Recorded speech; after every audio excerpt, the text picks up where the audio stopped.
how are you all? Hope you all are very good. Today, students, we are going to start our 7th chapter of class 5th, which is about soil. So, student, today we have to discuss one of our natural and a very important resource, which is soil. How does the soil omission takes place? What are the different types of soil? What are the uses of soil? That all we have to discuss today.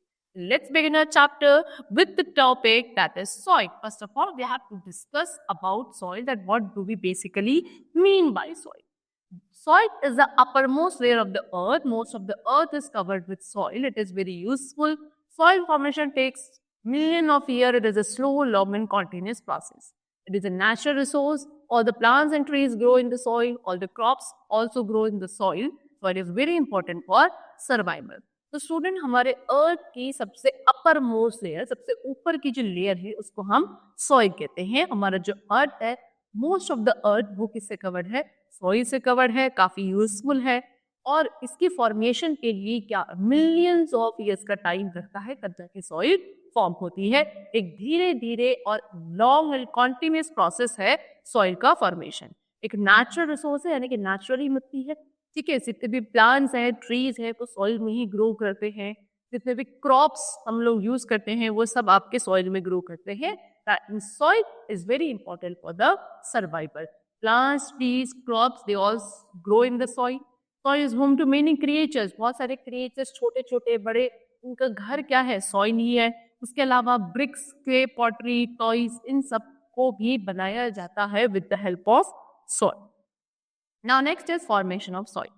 So soil formation कैसे होता है? So student, soil is formed due to the weathering of solid rock. बड़े बड़े solid rock की weathering से. Weathering मतलब क्या? Breaking down of rocks into smaller pieces. Weathering is caused due to the action of wind, water, heat of the sun, etc. जब बड़े बड़े जो पत्थर है, rocks है, वो break होते हैं छोटे छोटे pieces में, उसको weathering बोलते हैं. सॉलिड रॉक की जब वेदरिंग होती है due to what? Action of wind, हवा की वजह से, वाटर, सन की हीट की वजह से और बहुत सारे फैक्टर्स की वजह से बड़े बड़े जो रॉक्स हैं वो टूटकर, ब्रेक होकर बहुत ही फाइन पार्टिकल्स में कन्वर्ट होते हैं. तब जाके सॉइल का फॉर्मेशन होता है. So when the rock comes in contact of heat, rain, snow, wind and other environment forces continuously for a long period of time, it becomes weak and break down into pieces. This process keeps on going and the rocks turn into boulders, stone, pebbles, gravel, sand, silt, clay and finally becomes soil. The traces of dead animals and plants are also found in the soil. It is also called humus. So जब जो rock किसके contact में? Heat, rain, snow, wind और बाकी सारे environment जो factors इनके contact में आने से क्या कॉन्टिन्यूसली जब बहुत लंबे समय तक इसके कांटेक्ट में आते हैं तो ये वीक हो जाते हैं और वीक होने के बाद ये ब्रेक होने लगते हैं छोटे छोटे पीसेस में. ये प्रोसेस कॉन्टिन्यूसली धीरे धीरे चलता रहता है, यानी कि रॉक्स टूटते रहते हैं और टूट के पहले boulder, stone, payable, gravel, sand, silt, clay और फाइनली जाके क्या बनते हैं? सॉइल बनते हैं. इसके अंदर आपको डेड एनिमल्स और प्लांट्स के भी कुछ रिमेन्स देखने को मिलेंगे जिसको हम ह्यूमस बोलते हैं. ओके, चलो. Now what are the components of soil? इतना हमें अभी पता चला कि सॉइल इससे बनता है वेदर्ड रॉक्स, यानी कि रॉक्स के ब्रेक डाउन होने से. लेकिन soil consist of different size rock particles. देखिए सॉइल के अंदर डिफरेंट साइज के रॉक पार्टिकल्स होते हैं. तो इनके साइज के बेसिस पे रॉक पार्टिकल्स को हम 4 ग्रुप्स में डिवाइड करते हैं. Number 1 gravel, second is sand, third is silt and fourth is clay. Okay, चलो. तो सबसे पहले ग्रेवल. ग्रेवल क्या है? ग्रेवल में आते हैं स्टूडेंट लार्जेस्ट रॉक पार्टिकल. सबसे बड़े बड़े जो रॉक पार्टिकल्स होंगे वो ग्रेवल होते हैं. Next is sand. सैंड में sand has less large particles than gravel. They are not bound closely together. Sand particles allow water to drain quickly. तो sand के अंदर gravel के कंपैरिजन में थोड़े से छोटे पार्टिकल्स होते हैं. ठीक है, और वो क्या बहुत क्लोजली बाउंडेड नहीं होते, यानी कि इसमें आप इजीली पानी जो होता है बहुत क्विकली ड्रेन कर जाता है. Next is silt. सिल्ट में स्मॉल रॉक पार्टिकल्स होते हैं, सैंड के कंपैरिजन में और छोटे पार्टिकल्स होते हैं और ये थोड़ा स्मूथ टेक्सचर का होता है as compared to sand. Next is clay. Clay में सबसे small है, सबसे छोटे छोटे rock particles होंगे and there is very little air in clay but it can contain water. बहुत कम एयर रहती है क्ले के पार्टिकल्स के बीच में, लेकिन ये पानी को काफी लंबे समय तक क्या कर लेता है? होल्ड कर लेता है. सॉइल के अंदर student humus, air and water भी प्रेजेंट होता है.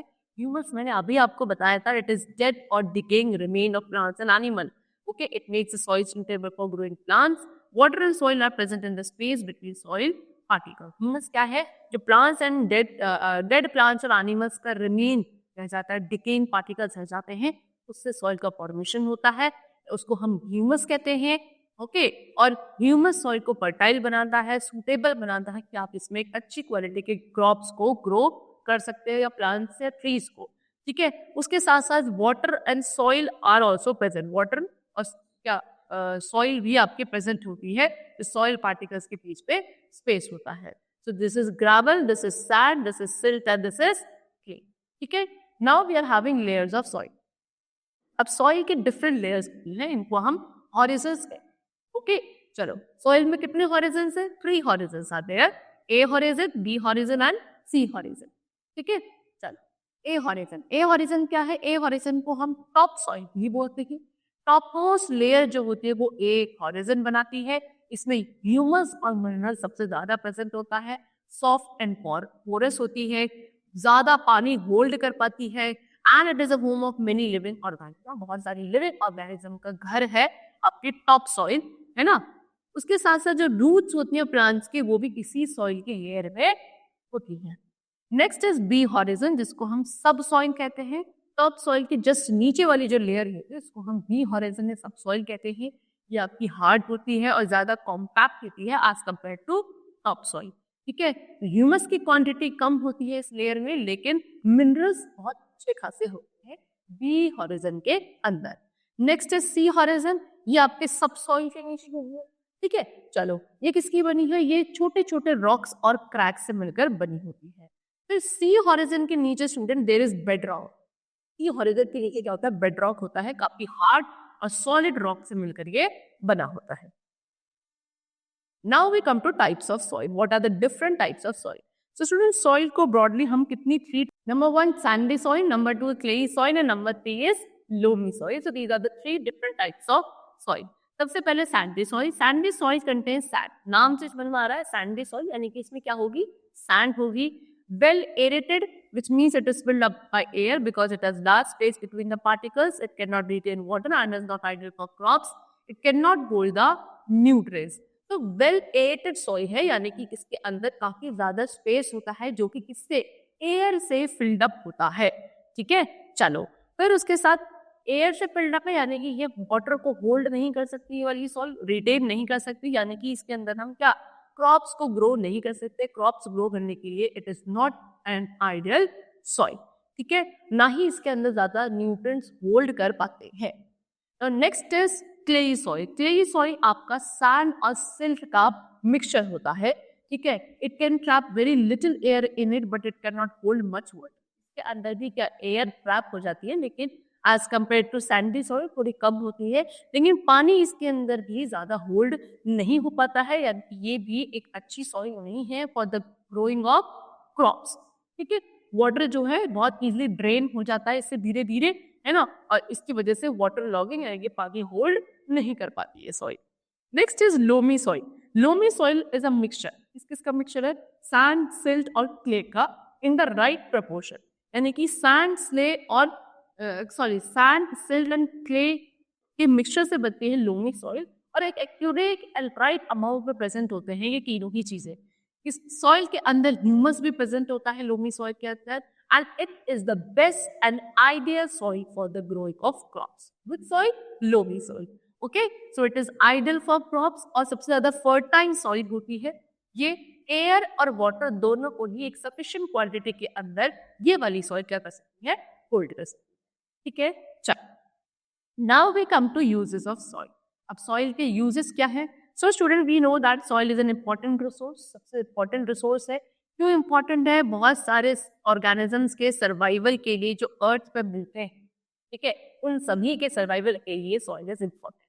Now we are going to discuss its uses. Number 1, soil enables the plants to grow. It provides water, mineral and nutrients to the plant. बहुत सारे plants जो है वो इसमें grow कर पाते हैं.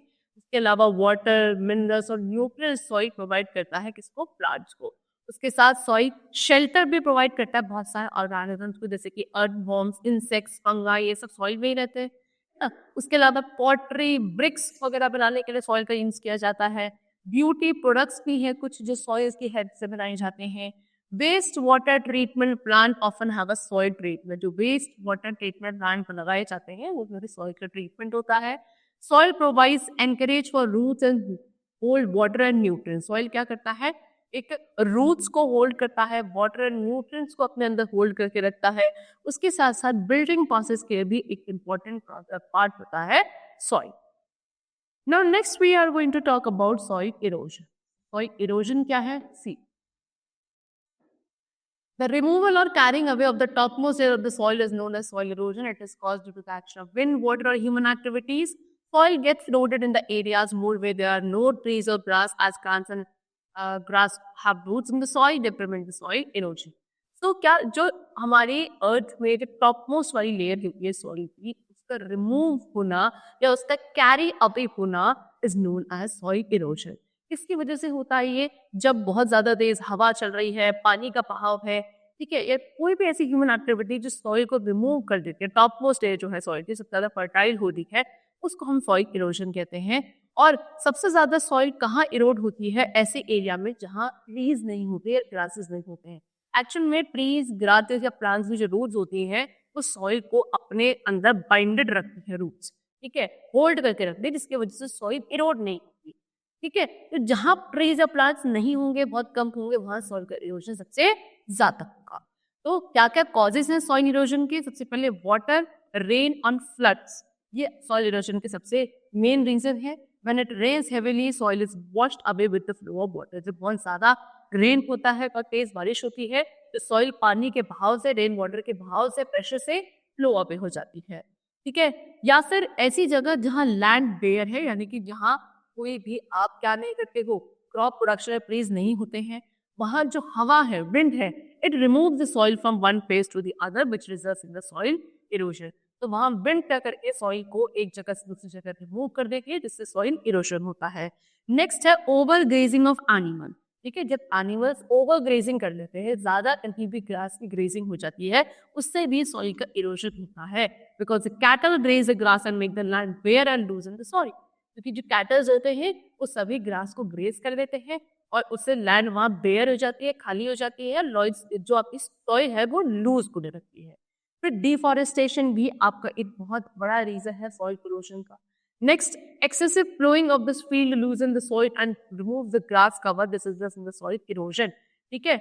जब आप बहुत ज्यादा फील्ड की फ्लोइंग कर देते हो उससे भी सॉइल लूज हो जाती है, ऊपर से जो ग्रास का कवर है वो रिमूव हो जाता है, जिससे सॉइल इरोजन हो सकता है। Soil erosion is not good for us and for the environment. It can lead to many problems like famine, landslides, etc. So it is very important to check the soil erosion. तो soil erosion हमारे लिए, हमारे environment के लिए बिल्कुल भी अच्छा नहीं होता है, क्योंकि इससे बहुत सारे नेचुरल डिजास्टर्स या प्रॉब्लम्स हो सकती हैं, जैसे कि आपकी फेमाइन आ सकते हैं, लैंडस्लाइड्स वगैरह, ठीक है। तो we should always check the soil erosion. Okay. Now, next is soil conservation. So, to protect the soil from degradation is called soil conservation. Soil को protect करना, इससे उसके डिग्रेडेशन से, उसको हम सॉइल कंजर्वेशन कहते हैं। हम सॉइल को कंजर्व कर सकते हैं bye planting more and more trees wherever possible. जहां भी पॉसिबल हो, ज्यादा से ज्यादा प्लांट्स एंड ट्रीज को लगाकर हम सॉइल को सबसे बेस्ट तरीके से कंजर्व कर सकते हैं। Number 1 is growing suitable crops which increase the fertility of the soil. Suitable crop को हमें ग्रो करना चाहिए सो दैट सॉइल की फर्टिलिटी इंक्रीज हो, ठीक है। टेरेस फार्मिंग हमको फॉलो करनी चाहिए, ओवर ग्रेजिंग ना हो, कैटल ओवर ग्रेज ना करें, वी शुड चेक इट, है ना। एम्बार्कमेंट्स हमको बनानी चाहिए, ठीक है।